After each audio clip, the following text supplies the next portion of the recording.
dia 8 de outubro, a Quest divulgou um novo levantamento sobre a popularidade do presidente Lula. 49% desaprovam a gestão e 48% aprovam, um cenário de empate técnico.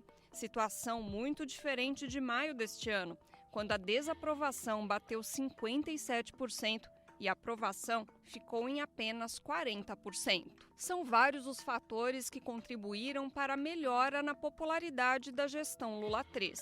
Um deles é a isenção de imposto de renda para quem recebe até R$ 5.000 por mês. O texto foi aprovado na Câmara por unanimidade e agora tramita no Senado, onde também deve ser aprovado. Enquanto uma pauta de interesse do governo avança, outra de autoria da oposição bolsonarista foi enterrada no Senado. A chamada PEC da blindagem foi rechaçada por todos os membros da Comissão de Constituição e Justiça da Casa. Nas relações internacionais, o presidente Lula está conseguindo se aproximar de Donald Trump. O chanceler brasileiro Mauro Vieira se encontrou com o secretário de Estado dos Estados Unidos, Marco Rubio, nesta quinta-feira, para dar início às negociações sobre as tarifas impostas aos produtos brasileiros. No BDF Entrevista de hoje, vamos analisar esse bom momento do governo Lula, os desafios na relação com o Congresso e Centrão e as perspectivas para 2026. Olá, eu sou Raquel Setz, esse é o BDF Entrevista, sempre trazendo um tema atual com a visão popular que é marca do Brasil de fato. E hoje a gente vai falar sobre essa melhora na popularidade do governo Lula, como isso vai influenciar o cenário para 2026. E para essa conversa hoje eu recebo o cientista social Cláudio Couto. Cláudio, muito obrigada pela sua participação aqui com a gente. Eu que agradeço, prazer estar aqui com vocês. Cláudio, queria começar pela notícia mais quente aí, que foi o encontro do Marco Rubio com o Mauro Vieira. Se essas negociações avançarem, se o governo Lula realmente conseguir reverter ou pelo menos reduzir bastante essas tarifas impostas pelos Estados Unidos, qual deve ser a dimensão do ganho político disso para o Lula, pensando aí principalmente nos setores do empresariado, do agro? Olha, acho que junto a setores é um ganho muito significativo, até porque são setores muitas vezes refratários, né, ao presidente Lula, ao seu governo, ao Partido dos Trabalhadores, à esquerda, do modo geral, a gente poderia assim dizer. E claro que se o governo se mostrar efetivo nesse tipo de negociação, ainda mais num contexto em que essas sanções que foram aplicadas ao Brasil, elas vêm de uma ação muito empenhada, muito diligente por parte do bolsonarismo, né, que é aquele segmento que teve o apoio de vários desses que estão no agronegócio, estão no segmento empresarial de um modo geral, evidentemente, por contraste, né, o governo tem um avanço significativo que pode atenuar um pouco essa relação difícil que normalmente vem tendo com esses setores. Aliás, muito mais agora, nesse terceiro mandato, do que foi, por exemplo, nos 2 primeiros mandatos do presidente Lula. E acho que, de quebra, há também um ganho do ponto de vista de uma popularidade mais ampla, porque essa é uma questão que atingiu aos brasileiros de um modo geral, se não de forma direta, pelo menos numa percepção de que havia aí uma violação da soberania brasileira, um ataque injustificado ao país. E claro que se o presidente Lula for capaz de ter essa conquista, ele pode se colocar como um verdadeiro estadista, como aquele que defende não só a soberania nacional, do ponto de vista do discurso, mas que consegue obter resultados. E claro que nesse contexto em que já começou na prática a disputa eleitoral de 2026, esse tipo de trunfo é muito significativo. E pensando aí já em 2026, né, então se realmente, né, reverter as tarifas, então de um lado a gente vai ter o Lula como a pessoa que foi hábil nessa negociação, que conseguiu abrir um canal de comunicação com alguém que é de um campo político oponente, né, e do outro lado o Eduardo Bolsonaro, que vai sair aí já, né, já se colocou nesse papel como uma pessoa que prejudicou o Brasil, né, a economia brasileira, por um interesse pessoal da família dele, né? Então a família Bolsonaro já chega muito enfraquecida para 2026. Sem dúvida nenhuma, né? Até porque não dá para separar o Eduardo do sobrenome, né? E nem em função da motivação que o levou a ir para os Estados Unidos e ter toda essa atuação contra o Brasil, né? Ele foi ali para defender os interesses não só da família no sentido mais estrito, mas a gente poderia dizer assim, do projeto político da família. né? E o bolsonarismo é, antes de mais nada, um projeto político familiar, um empreendimento político familiar, aí com toda a filharada do Bolsonaro adulta, já em cargos políticos, né, cargos eletivos, todos disputando eleições, até ex-esposa já disputou eleição, a atual esposa é cotada, né, para disputar a eleição no ano que vem. Ou seja, o bolsonarismo é um projeto político familiar, antes de mais nada.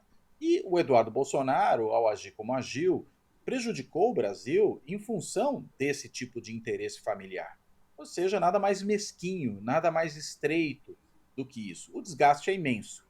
O desgaste é imenso, eu creio que isso vai ser uma fatura cobrada do bolsonarismo de um modo geral, não só do Eduardo Bolsonaro, que eu diria que hoje é um sujeito que tem até dificuldades para poder voltar ao Brasil, porque se voltar depois de tudo que aprontou lá e cá, pode ser submetido a algum tipo de investigação e julgamento, pode até chegar aqui e ser preso, então não é uma situação muito confortável essa que ele vive, mas o prejuízo maior mesmo nesse momento é um prejuízo político.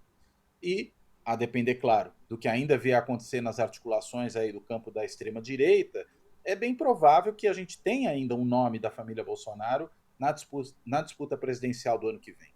Acho que o Eduardo é muito difícil, mas não descartaria o Flávio Bolsonaro ou até mesmo a Michele, nomes que já foram em alguma medida cogitados, a Michele muito mais efetivamente do que o Flávio, mas como o bolsonarismo tem também como uma das suas características a misoginia, ter uma mulher como candidata a presidente, ela que já foi desqualificada pelo próprio Bolsonaro diversas vezes para disputar esse cargo, expressamente. Então, talvez até ter o filho, né, ter o Flávio disputando esse cargo para ter um nome da família na cédula pode ser algo que venha a acontecer. E claro que se isso ocorrer, não me parece que o Flávio seja exatamente uma figura tão competitiva, isso gera um racha no campo da direita, porque eu acho pouco provável que todos ali vão se alinhar em torno do nome da família Bolsonaro. Pode até acontecer, mas me parece que hoje é pouco provável, inclusive porque outros nomes desse campo da extrema-direita, o governador de Minas Gerais, Romeu Zema, o governador de Goiás, Ronaldo Caiado, né, todos esses estão se colocando aí como pretensos candidatos. O próprio Tarcísio de Freitas, de São Paulo, mas esse já deu sinais de que não vai bater de frente com a família Bolsonaro. Ou seja, eu não descartaria de modo algum que houvesse aí um nome da família disputando a eleição do ano que vem, causando um racha na extrema-direita. Esses governadores, eles estavam muito usando a tática, né, de participar dos comícios bolsonaristas, pedindo anistia. A gente sabe que não é por uma real preocupação com as pessoas que estão presas, e sim por interesse, né, de se colocar como candidato que vai ter o Jair Bolsonaro como padrinho político. Isso antes da prisão dele, mas quando ele já estava inelegível, né? Agora, com o Bolsonaro preso, com esse cenário que fica cada vez mais complicado pela extrema-direita, você vê uma possibilidade desses governadores também entrarem numa guerra ali entre si, e como, né, escolher, como que a direita vai escolher esse nome nesse contexto do Bolsonaro preso, enfim. Olha, eu acho que pode haver sim um conflito intestino aí entre esses governadores da extrema-direita, né? Primeiro porque tem muita gente com pretensões políticas ali. Alguns vão ter dificuldades, eu diria, dentro de seus próprios partidos. Estou pensando aqui especificamente no caso do Ronaldo Caiado, né, que está no União Brasil. O União Brasil formou essa federação aí com progressistas, e por declarações que já foram dadas, por exemplo, pelo presidente progressista, o senador Ciro Nogueira, do Piauí, é pouco provável que o partido tenha, né, ele que é uma parte da federação, no Caiado, um nome preferencial. Né? Prefeririam apoiar, provavelmente, o Tarcísio de Freitas. Eu estou dando de barato aqui que o Bolsonaro não será candidato. Né? Será que eles se uniriam, por exemplo, em torno de um nome como o do Flávio Bolsonaro? Também não tenho lá essa certeza. É diferente o Jair, né, o pai, que já foi presidente, que enfim, é a liderança principal desse segmento, e um filho, que está ali como um substituto, né? Na falta de um, vai esse. Eu acho que o quadro muda. Né? E como eu já falei, não me parece que Tarcísio disputaria contra o nome Bolsonaro, e aí estaria fora. Mas, ao mesmo tempo, tem o PSD do Kassab, que já mostrou muitas vezes que tem intenção, caso os nomes do Tarcísio, do Bolsonaro não se confirmem, de colocar o Ratinho Júnior na disputa. E o Zema, enfim, pode até concorrer ao Senado por Minas, por exemplo, mas já manifestou diversas vezes seu interesse de concorrer na disputa presidencial. Em suma, é possível sim que haja um conflito intestino, que esse pessoal comece a se bater. Não sei se vai ser uma guerra fratricida, vai ser uma grande disputa, mas que há a tendência de haver uma divisão no campo da extrema-direita, e até mesmo da direita não extremada, mas que vem tendo aí um alinhamento com a extrema-direita por conveniência. Eu acho que essa divisão ela é praticamente líquida e certa. E tem umas informações de bastidores que estão sendo noticiadas pela imprensa de que justamente esses partidos de direita que a gente chama de centrão, né, mas que na verdade são partidos aí de direita, uma direita que se alinha muito, né, de acordo com seus interesses momentâneos, que esses partidos não querem a família Bolsonaro envolvida e que esses partidos devem protagonizar a eleição do ano que vem no campo da direita, né? Como aconteceu na eleição municipal, né? Que o PSD foi o partido que mais conquistou, né? Prefeituras de maior visibilidade nessas últimas eleições. Como que você avalia isso? Olha, eu acho que muita gente no campo da direita já percebeu que o bolsonarismo é uma bananeira que já deu cacho. Ou seja, o que se podia extrair dele para os ganhos desses outros segmentos da direita já se extraiu. Daqui para frente é muito mais prejuízo do que ganho. É muito mais o interesse da própria família Bolsonaro com o seu empreendimento político do que da direita de uma maneira geral e até mesmo, diria, de setores da extrema-direita, né, que também tem ali um monte de gente com projeto próprio. A gente viu aqui em São Paulo, na eleição municipal do ano passado, a figura do Pablo Marçal, por exemplo, fazendo essa disputa aí contra, inclusive, a vontade do bolsonarismo. Então, há divisões e tem uma nova geração, e são muitos, dessa extrema-direita, gente bem mais jovem. O Nicolas Ferreira, claro, é a figura mais notável, que chama mais atenção, mas está longe de ser o único, que estão querendo ver a fila andar, né? E aqueles outros, que são os aliados do chamado centrão, desses partidos da direita tradicional, que se juntaram ao bolsonarismo por conveniência de curto prazo, para eles, o campo aberto para a direita na política brasileira já se deu. O Bolsonaro produziu esse resultado. Isso é inegável. Mas interessa muito mais para eles serem fortes aí, do que ter que se curvar a uma família com os seus caprichos, seus interesses particulares. Então, eu acho sim que está todo mundo ali um pouco ansioso para se livrar do bolsonarismo e poder ficar com o espólio dele, usufruindo, né, dos ganhos que esse espólio pode trazer. Bom, e muita água vai rolar, né? A gente tem um ano ainda até a eleição, muita coisa vai acontecer e a gente vai acompanhando isso. Queria voltar então a outro tema que a gente estava falando antes, que é o do tarifaço, que mesmo antes dessa aproximação com o Trump, das ligações de telefone, desse encontro entre os representantes, o Lula já tinha tido uma posição de reafirmar a soberania do Brasil, de não aparentar, nossa, né, fui derrotado, não, então a gente vai dar suporte para as empresas, né, foi mais nesse sentido. Queria que você fizesse uma avaliação da ação, né, do governo Lula frente a essas ameaças do Trump com tarifas. Olha, eu acho que o governo foi muito prudente nesse caso, né? Em vez de bater de frente com o Trump, a despeito aí de discursos que o presidente Lula fez na defesa da soberania nacional, até críticos ao governo americano e mesmo até o próprio presidente Trump em algumas situações, do ponto de vista das relações mais diretas, o Brasil foi muito cauteloso, ficou esperando um pouco para ver o que viria pela frente e deixou o tempo produzir o seu efeito. E eu acho que o tempo produziu o seu efeito.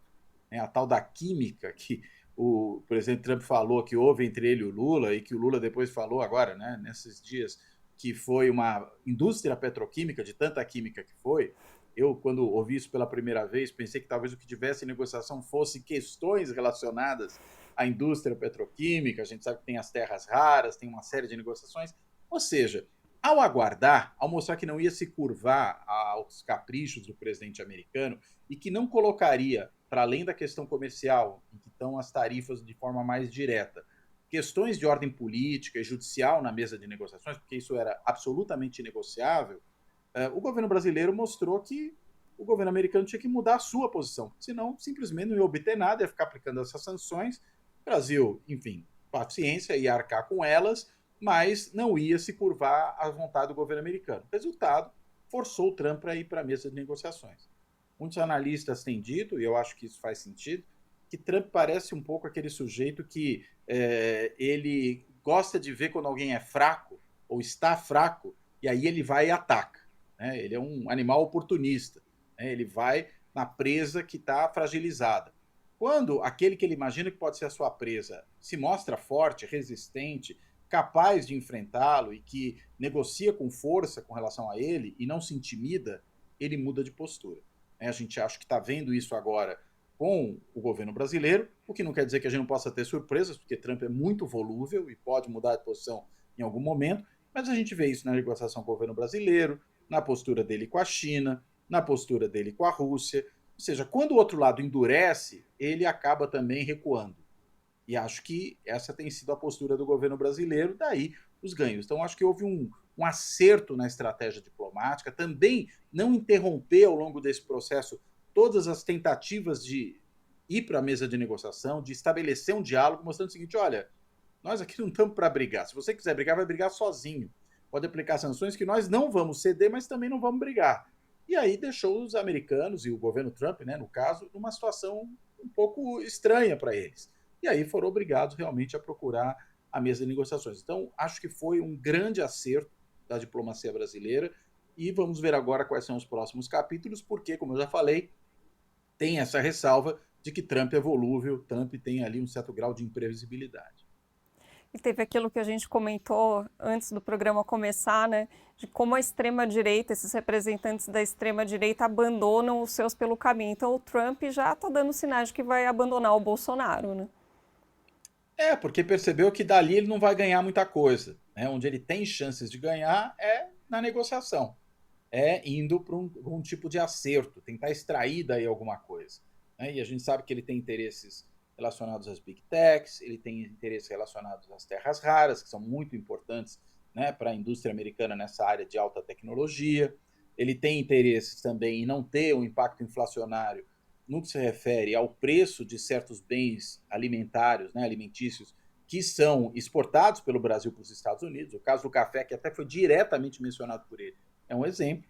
Né? O americano bebe muito café e a maior parte do café americano, né, do café que eles bebem, é um café, na realidade, brasileiro, produzido no Brasil, exportado para lá. E há também cálculos muito interessantes que mostram de que cada dólar de café brasileiro importado pelos Estados Unidos se gera na cadeia toda econômica do café um ganho de 43 dólares. Então é um ganho muito grande.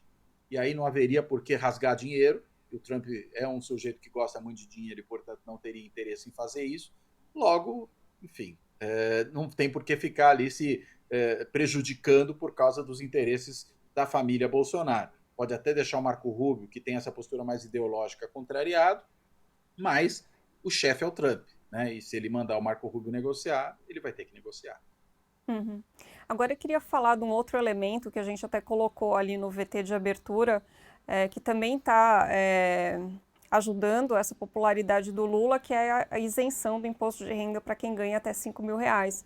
E foi bem surpreendente porque a Câmara aprovou com unanimidade, né? Até parlamentares do PL, o próprio Nicolas Ferreira votou a favor, enfim. Isso se deu por uma habilidade de negociação ali do governo Lula, dos seus interlocutores no Congresso, ou era uma medida que quem votasse contra ia queimar o filme com o povo brasileiro, ou um pouco das duas coisas? Eu acho que um pouco das duas coisas, ou até muito das duas coisas. Né? Quer dizer, o governo realmente se empenhou bem para fazer avançar essa medida. Né? Tinha realmente esse receio por parte de vários parlamentares que podiam não querer, sobretudo nessa medida, ter a compensação com a taxação dos mais ricos. Que é aí que pega. Eles provavelmente não teriam muito problema em dar isenção para os mais pobres, mas aí quebrando as contas públicas. Mas quando vem a taxação dos mais ricos, eles recuariam. Inclusive o PL chegou a apontar nessa direção. Chegou a fazer aquela proposta aí demagógica, não, vamos aumentar para 10 então. Também sem qualquer tipo de compensação. Não se trata só, né, de reduzir o imposto de renda pago pelos que ganham menos. Se trata de fazer justiça tributária, que supõe uma redistribuição do ônus dos impostos. Né? E o ônus dos impostos tem que ser pago principalmente pelos que ganham mais. Então o governo conseguiu, acho que aí sim, uma vitória muito grande. Mas há um terceiro elemento que, para além da eventual habilidade do governo ou da natureza da matéria, né, que torna difícil votar contra isso, houve também um elemento de conjuntura, que foi um momento de baixa da Câmara dos Deputados por conta daquele vexame que foi a votação da PEC da bandidagem, né, que foi chamada também de PEC da blindagem ou PEC da impunidade, né, naquele consórcio que se montou ali entre a extrema-direita golpista e o centrão corrupto. Então, naquela aliança entre esses dois lados, se aprovou na Câmara com uma grande votação, é uma emenda constitucional, né? PEC é proposta de emenda constitucional, uma coisa absolutamente ultrajante, para dizer o mínimo. Né? E aí pegou muito mal, houve uma grande reação da sociedade, houve aquela manifestação nas ruas, houve a própria reação do Senado, que não quis assumir o ônus de levar adiante aquilo, que derrubou por unanimidade a PEC da bandidagem na Comissão de Constituição e Justiça do Senado, e aí a Câmara ficou numa situação que precisava ter alguma coisa para compensar o estrago na sua imagem que foi feito. E aí eu acho que essa conjuntura realmente foi muito propícia a aprovar aquela política. Foi um momento importante. A gente sabe que em política o timing e o momento são coisas muito importantes. Né? A velocidade com que você faz certas coisas, mas também a hora em que você faz certas coisas. Isso tudo importa bastante. E acho que nisso aí o governo acertou na velocidade e teve também uma certa sorte, uma fortuna do momento. Acho que as duas coisas aconteceram. E em relação à PEC da blindagem, aconteceu uma coisa muito interessante que a esquerda conseguiu mobilizar o povo para ir às ruas. A gente tem umas imagens aqui dos protestos que aconteceram no país contra essa PEC, né? Vou pedir aqui para rodar para a gente, por favor. E essa PEC, né, lembrando aqui, era uma PEC que a proposta dela era que os membros do Congresso só poderiam ser julgados pelo STF caso a casa de que ele participa, ou o Senado ou a Câmara, aprovassem isso, e essa votação se daria por voto secreto, né? E a esquerda conseguiu mobilizar, né, o povo para ir às ruas. Foi uma vitória também, se não diretamente do governo, até porque teve alguns parlamentares do próprio PT que votaram a favor, mas se não do governo, pelo menos do campo progressista brasileiro, né? Exatamente. Não, foi evidentemente uma coisa dada de bandeja para a esquerda naquele momento, e acho que se apontou muito bem, apesar desses aí que acabaram votando a favor dessa PEC ultrajante. Né? Alegaram ali, não só do PT, do PSB, do PDT também fizeram esse tipo de alegação, né? Tanto que o PSB e o PDT são partidos que liberaram suas bancadas para votar essa coisa. O PT orientou contra, mas teve ali aquele grupo de 12 deputados que votou a favor, mas esses outros dois partidos liberaram, né? Também sob a alegação de que estavam ali fazendo uma negociação para impedir a aprovação de anistia. Acho que foram logrados nessa história, para dizer o mínimo. Né? Se não houve má fé nessa votação, de votar uma coisa tão absurda como essa, houve, na verdade, um embuste. Eles foram enganados pelos outros. E não dá para político ser otário. Né? Então, me parece que houve aí um problema sério. Mas, apesar disso, foi possível fazer essas mobilizações, foi possível chamar as pessoas às ruas para poder, efetivamente, mostrar que a sociedade tem capacidade de reação. Né? E depois de muito tempo, a esquerda conseguiu efetivamente levar bastante gente à rua. Então, acho que isso foi um ganho. Agora, veja, por que a esquerda conseguiu levar bastante gente à rua? Porque conseguiu ter uma situação que apelava, inclusive, para além da esquerda. Porque mesmo aqueles segmentos da sociedade que não são necessariamente de esquerda, mas que se tocaram por conta dessa questão, foram ali sensibilizados para ir para a rua nesse contexto. Então, acho que isso tem um ensinamento, né? E quando você tem algum tipo de agenda, que é uma agenda que consegue ampliar, você tem que aproveitar e colocar essa agenda em curso. E acho que nisso aí é que houve o sucesso dessas manifestações que ocorreram não só, como está aparecendo aí no vídeo, na cidade de São Paulo, na frente do MASP, na Avenida Paulista, mas também em várias outras cidades do país em que brasileiros também se mobilizaram. Mas o governo sofreu recentemente também uma derrota na Câmara, né? Eu vou ler aqui para pegar certinho, porque a Câmara conseguiu derrubar a medida provisória 1303, que garantia ao Tesouro Nacional cerca de 30 bilhões de reais. Era uma medida que entrou no lugar daquela do IOF, né, que já tinha sido derrubada, e aí os deputados deixaram de propósito a medida caducar, né? A ideia, né? Sem essa medida, então vai ter aí um rombo no orçamento, né? A ideia dos parlamentares de direita, da extrema-direita principalmente, é criar um cenário de caos no orçamento para prejudicar o governo, para prejudicar nas eleições do ano que vem? É esse o estratagema que eles estão usando?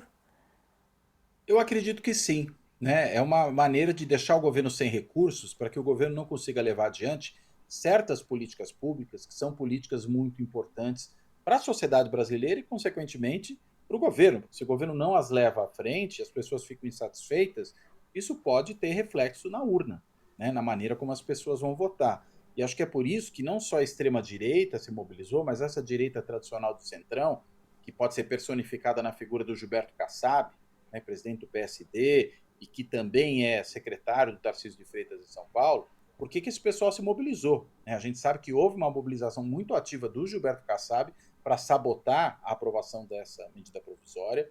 A gente sabe que houve também uma mobilização muito ativa do Tarcísio de Freitas, que ligou para vários parlamentares para que não fosse isso a voto, para que a medida provisória caísse, como de fato caiu.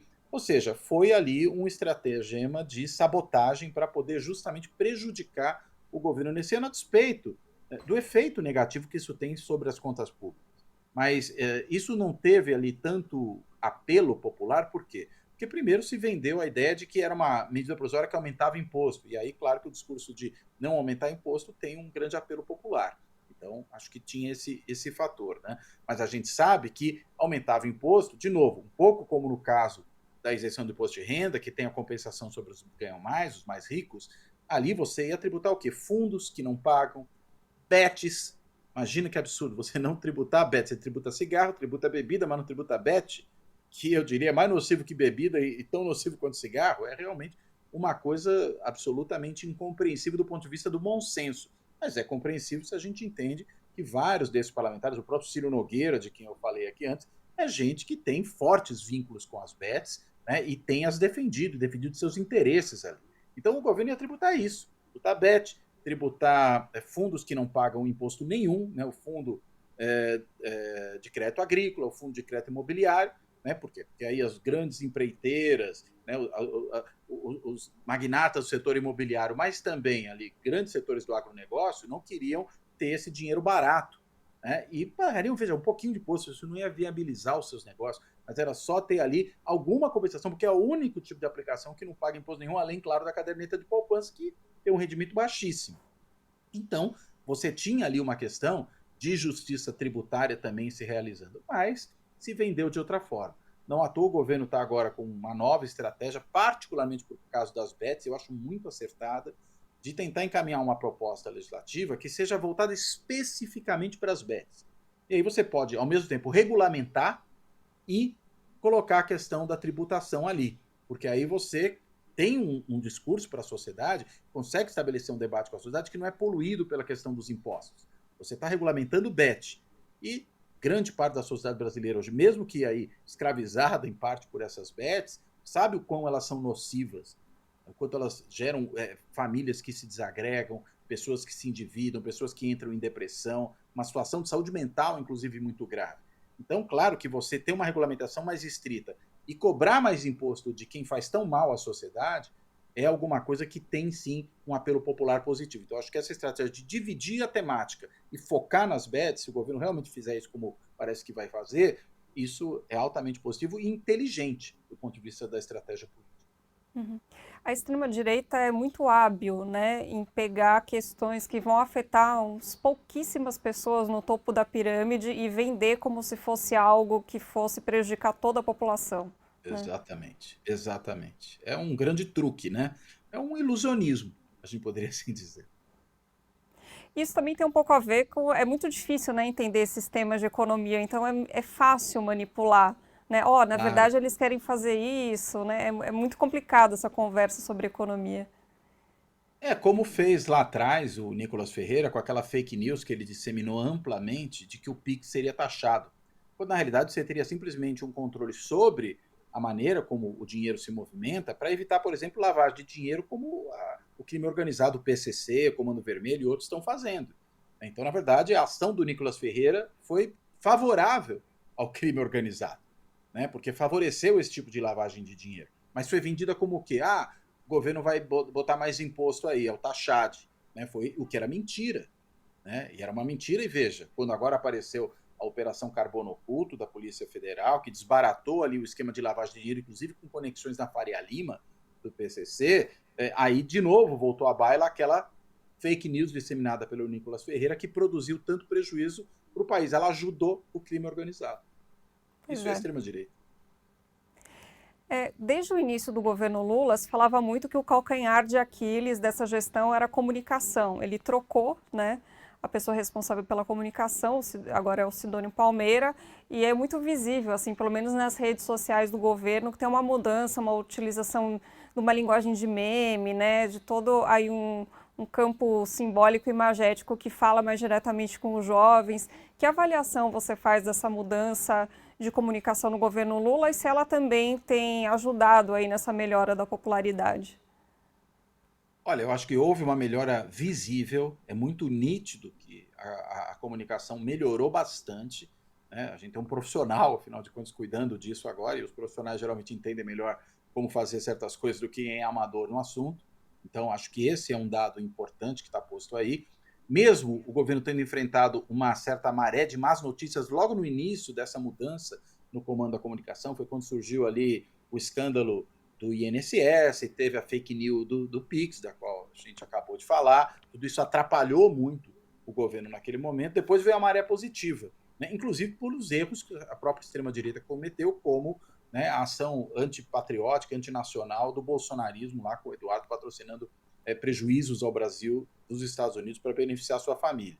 E aí essa maré virou, foi muito positivo. Teve também todo aquele debate, aquela ação em torno da justiça tributária, né, de cobrar imposto da BBB, né, de bets, bancos e bilionários, né, todas aquelas coisas feitas com inteligência artificial que disseminaram. O governo ali teve também um ganho muito importante, né, alavancou, né? Ou seja, o governo passou a enfrentar uma maré positiva, também do ponto de vista não só da maneira como se comunica, mas de certos fatos que foram acontecendo e que produziram essa maré positiva. E claro que tudo isso disseminado com uma estratégia de comunicação bem feita, bem estruturada, o resultado tende a ser bom. E acho que até isso agora está se vendo nesses reflexos, né, positivos na aprovação do presidente e do seu governo, né? E só um último ponto, inclusive, de outra coisa positiva que ocorreu nesse meio tempo, que foi a deflação ali dos alimentos, né, do preço dos alimentos. Então, se as pessoas vão gastar menos para colocar comida na mesa,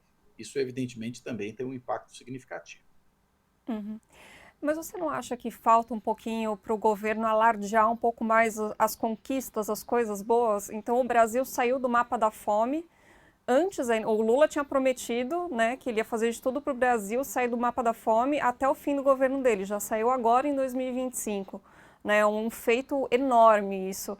Mas a gente não vê isso muito sendo propagandeado pelo governo, a gente não vê isso muito na mídia também, aí a gente sabe que tem os interesses aí da mídia comercial, mas não falta um pouco para o governo conseguir comunicar melhor as coisas boas, os avanços que tem feito? Olha, eu acho que falta sim, né? Mas eu acho que isso vem sendo corrigido, né? Essa mudança de rota aí do Sidônio Palmeira, acho que ela já é uma mudança de rota que tem tido como um dos seus aspectos essa tentativa de mostrar mais as coisas que o governo faz. A gente viu até algumas peças publicitárias, né, foram sendo colocadas aí nos meios de comunicação por parte do governo federal para tentar justamente transmitir essa imagem. Então, acho que, na realidade, o que está ocorrendo aí é uma certa correção de rota, né? E mesmo para vender certas coisas, você tem que, de alguma forma, estar num momento um pouco melhor. Acho que o governo está vivendo esse momento melhor. A gente percebe isso até, né, nos discursos do presidente Lula, né, que está um pouco mais solto, parece estar mais leve. Por quê? Porque percebeu que a maré começou a ficar boa para o seu lado.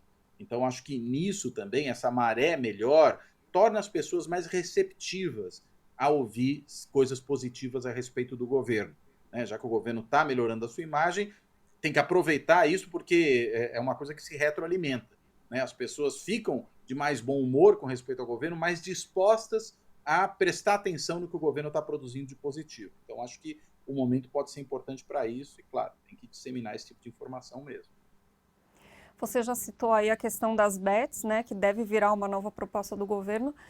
Quais outros assuntos, desde promessas de campanha ou outros assuntos importantes, deveriam ser focados pelo governo aí daqui até a próxima eleição?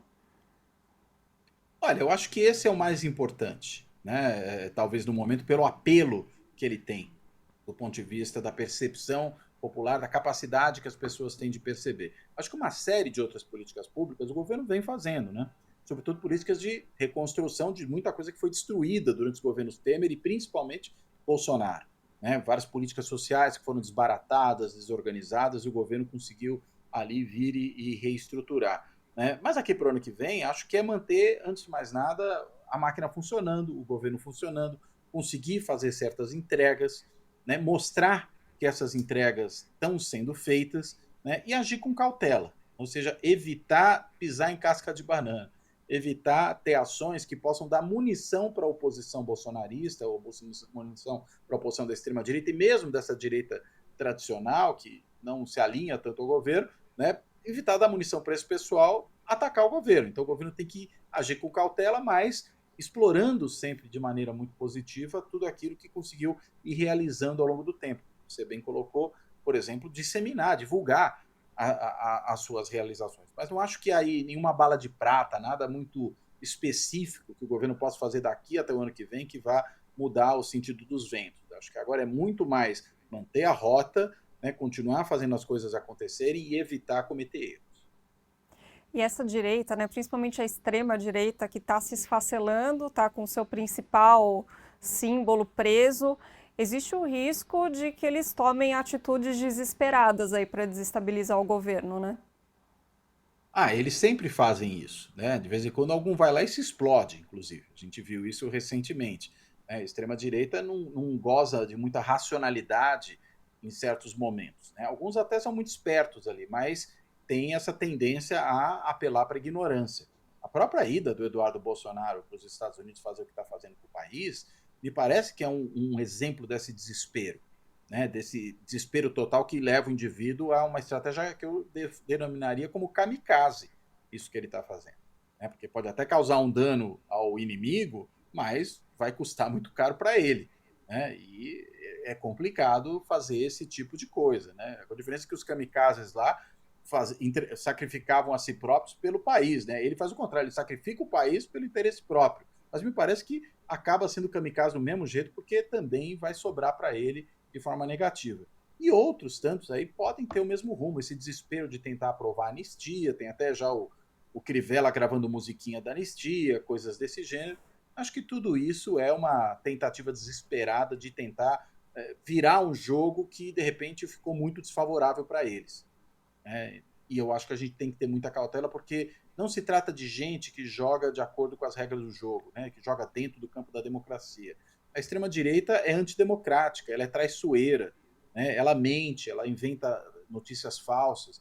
Então, tudo isso tem que ser né, tocado com muito cuidado, porque dali se pode esperar qualquer coisa, menos lealdade à democracia. E esse projeto da anistia deve avançar? O que deve acontecer com ele? Olha, eu acho que ele entrou num momento ruim, né? Depois daqueles últimos episódios, a própria revertida que foi a PEC da bandidagem, né? De todos esses problemas que o bolsonarismo causou ao Brasil com as sanções, e de um certo desânimo que, né, se abateu sobre certos setores do Congresso em relação à anistia, que não parece empolgar muita gente para além daquele núcleo da extrema-direita bolsonarista que está dentro do Congresso. Né? Tanto que até já começaram ali a desidratar a ideia de anistia, de repente virou dosimetria, ou seja, não era anistiar, mas era reduzir as penas, mas até isso hoje me parece que está prejudicado. Até porque, convenhamos, né? Se a anistia é a grande pizza dos golpistas, a dosimetria, do jeito que o Paulinho da Força estava querendo propor, é a pizza brotinho dos golpistas. Diminuiu o tamanho da pizza, mas nem por isso deixa de ser pizza. Então, acho que a gente, enfim, vive um momento que ficou negativo para eles, mas não quer dizer que desapareceu. Mas me parece que hoje a anistia ficou mais distante, ou mesmo essa versão mitigada aí da anistia, da pizza brotinho, ela, mesmo essa ficou um pouco mais distante. E ficou muito claro também que o objetivo é só safar o Bolsonaro, né? Que não existe ali um... Ah, Eles sim. falam muito de anistia humanitária aos presos de 8 de janeiro, aí falam da moça do batom, mas elas estão sendo usados, né, de pretexto Claro. para anistiar o Bolsonaro. E a própria do batom, né? A maneira como se faz o discurso em torno dela, já com batom a estátua. Ela foi condenada porque ela estava ali no ato golpista de invasão e depredação das sedes dos três poderes. É outra coisa. Ela participou de uma tentativa de golpe de Estado. É esse o motivo. Se ela não tivesse pichado com batom e estivesse ali, a condenação não seria diferente. Então, né, isso é uma falsidade, é uma cortina de fumaça, né, que a extrema-direita tenta fazer para iludir os incautos, iludir os trouxas. Cláudio, muito obrigada pelo papo, viu? Eu que agradeço, foi um prazer, estou sempre à disposição e é sempre bom falar dessas coisas, né? Obrigada, até a próxima. Valeu, um abraço. Esse foi o BDF Entrevista. Tem programa novo de segunda a sexta-feira, às 7 da noite, na TVT e no YouTube do Brasil de Fato. Também dá para ouvir o BDF Entrevista nas plataformas de áudio e na Rádio Brasil de Fato, em 98.9 FM, só que ali é um pouquinho mais tarde, às 9 da noite. Até a próxima, tchau!